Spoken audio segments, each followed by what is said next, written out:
వాళ్ళంతా అడుగుతారు నన్ను. అది ఇప్పుడు వీళ్ళ డబ్బులే 16 అయిపోయింది, 22 సవర్ల బంగారు. ఫోన్లు ఎన్ని ఫోన్లలో చేసినా కూడా, పిల్లకాయల ఫోన్లో చేసినా కూడా తీడు మీ మామ అసలు మా ఇంట్లో అమ్మ మా తమ్ముడు ఎవరు పలకడంలో నాతో. మా అమ్మ డబ్బులు కూడా ఉన్నాయి దాంట్లో. హాస్పిటల్కి పోవాలంటే లేవాంకి అస్సలు ఒక్కరు నా వాకిడికి రావడంలో ఆంజనేయుల సాంకే వదిలేస్తాను. ఎందుకంటే నేను చీమలు కూడా తొక్కనయ్యా, నాకు స్వతహాగా అంతే. నేను చీమను కూడా తొక్కను. నేను చదివేటప్పుడు కాదు, పక్కన వాళ్ళ చాక్లెట్ కూడా తాగను, పక్కన వాళ్ళ పెన్సిల్ కూడా తాకను. నాకు అంత ఎందుకో అలవాట్లే అసలు.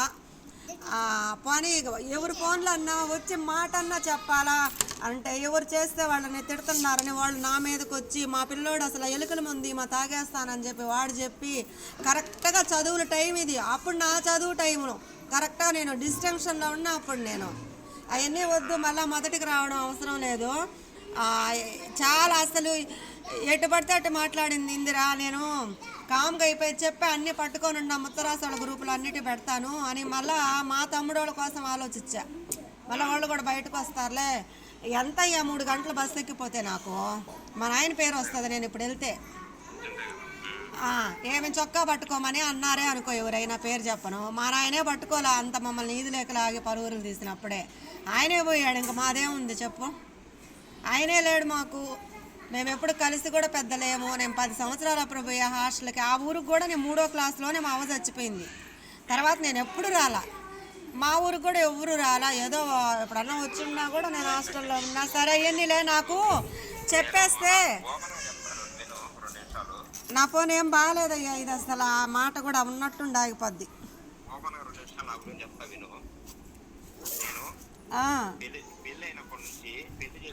అవునులే, మీ కష్టమే కదా అదే. నిజమే నిజమే.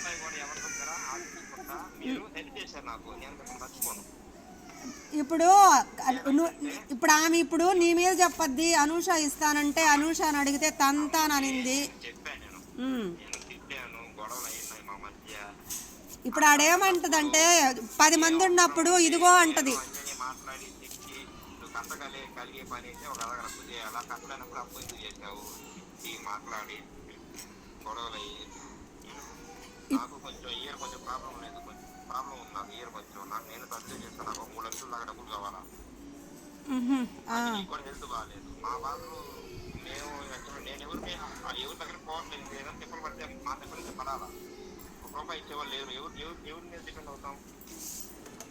అప్పుడు మీ మామ అప్పుడు నేను ఇస్తాను అని ఒకసారి అన్నాడు, ఇప్పుడు అనడంలో ఆయన.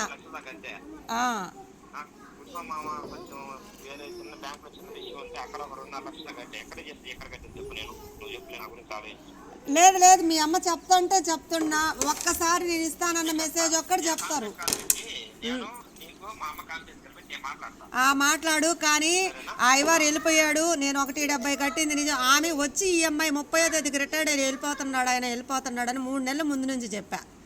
వచ్చి ఇచ్చుంటే తీసుకుండు కదా ఎంతో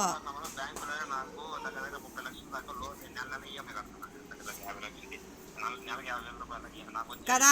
మీరు పిల్లకాయలే ఇట్లా అంటున్నారు. మీ అమ్మకి సరే సరే హర్ష, ఒక మాట నేను 7,000 జీతమో 8,6 వస్తుంది, ఎంత సరిగా తెలియదు.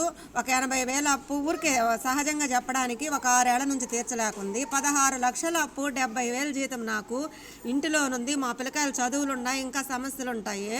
మేము పైసా ఇవ్వకపోతే ఎవరైనా కానీ ఎట్టా ఫోన్లో ఆపేస్తే పద్ధతి అదే. అమ్ముకొని నేను ఫస్టే చెప్పా, అసలు ఆ పద్ధతి అది.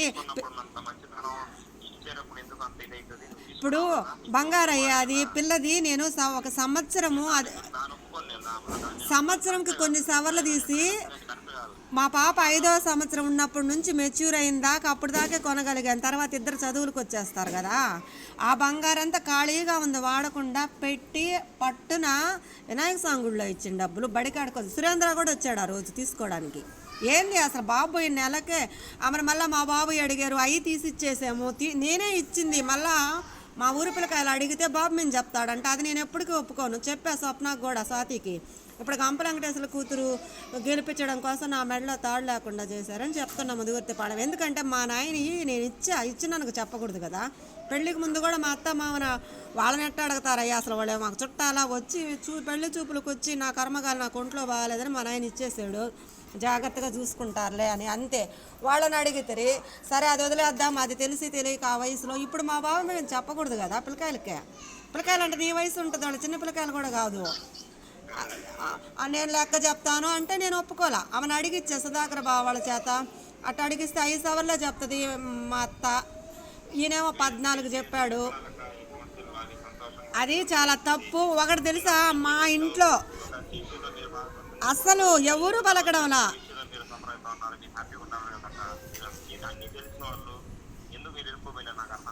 నాకు తెలియదు. 2 నెలలు అంటే ఇచ్చాము. 2 నెలలు అంటేనే ఇచ్చింది. 2 నెలలు అంటే ఇచ్చాం. పక్కన శ్రావ్యకి అమ్ముకున్నారు పొలం కొని. అది అమ్మడమే తప్పు, మాకు ఇస్తామని చెప్పి నా బంగారుతో కొనింది. మా పిల్ల నాది అనకూడదు, మా పిల్ల బంగారు. అది ఇచ్చిందాక పెళ్ళే చేయలేను నేను. ఇంకొకటి, సరే అమ్మాయి కొంచెం అన్న పొలం అంటే మీ బావ మీ పర్సనల్. నా దగ్గర ఇంకా ఉందా మెసేజ్. అంటే నా ఫోన్ మా పిల్లకాయలు కూడా వాడతారు. నా రహస్యం ఏమిలా, నేను మీతో అందరితో మాట్లాడేటప్పుడు పిల్లకాయలు కూడా ఉంటారు ఆడ. వింటారు, ప్రతిదీ తెలుసు వాళ్ళకి. డబ్బులు 35,000 కారు డ్యూలు వేసింది కూడా మా అబ్బాయి జనార్దన్ సార్ దగ్గర తీసి. ఐవారు ఫోన్ చేస్తే కూడా తిట్టాడంట ఆయన్ని. టీచర్లను తిడతారా మీరు డబ్బులు తీసుకొని? కరోనాలో టీచర్లని తిడితే వాళ్ళు ఏమనుకుంటారు? ఆయన అంటే స్ఫూర్తి కోచింగ్, పెద్ద కోచింగ్, నెల్లూరులో వాళ్ళ బావమరిది ఆయన, ముదవర్తిపాళెంలో. మన మామూలుగా ఏమనలేక అంటే ఏమనలేరు కదా, అలవాటు కదా. మేడం నేను చేయను మేడం ఇంకా అని అన్నాడు ఆయన. ఆ జిలానీ చేస్తే తిట్టాడంట. రామయ్య చేస్తే బాబు మీద చెప్పాడంట. బాబు మీద ఏందయ్యా చెప్పేది? మా బాబు మీద ఆయన